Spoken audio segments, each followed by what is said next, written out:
Hi, my name's Jeremy, and I'm an entrepreneur, and here's my story. So, for me, I didn't actually realize I wanted to be an entrepreneur until I was in my 20s.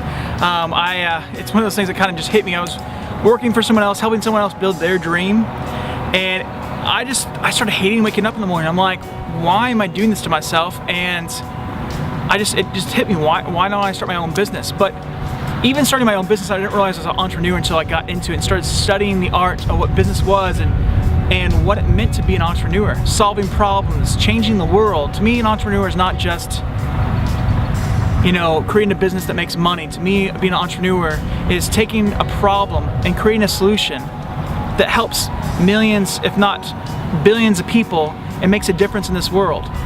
But for me, the thing is kind of funny, I say I didn't realize I was supposed to be an entrepreneur in my late 20s or my 20s, but as I look back in my life, I realized I was an entrepreneur the whole time, back when I was even younger.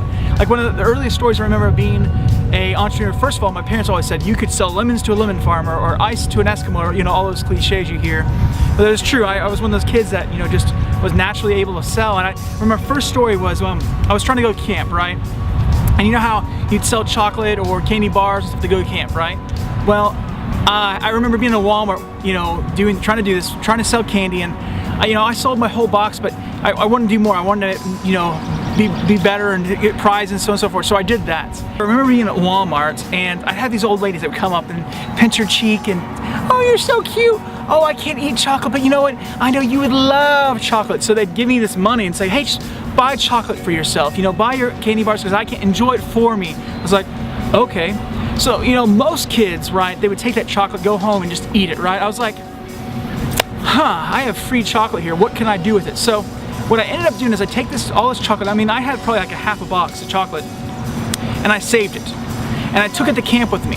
Now, one of the things you gotta remember about camp, I don't know if your camps are the same way, but you can only get candy once a day. At the end of the day, they would open the snack shop and you can get candy.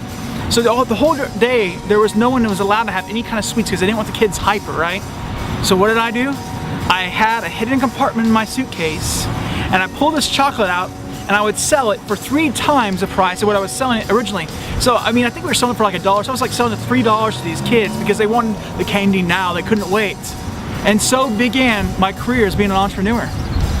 So the thing I want to remind you is that, one thing I'm really passionate about getting young people to understand and be creative and inspiring them to want to solve problems and realize they're an entrepreneur at a younger age. So I didn't have to wait so long in my life, because if I would have started younger, I would have probably been a lot further along in my life. But in the same token, I believe there's a part of being an entrepreneur that's just ingrained in who you are. Here's what I truly believe: this. The entrepreneur is not just a choice, but it's a calling.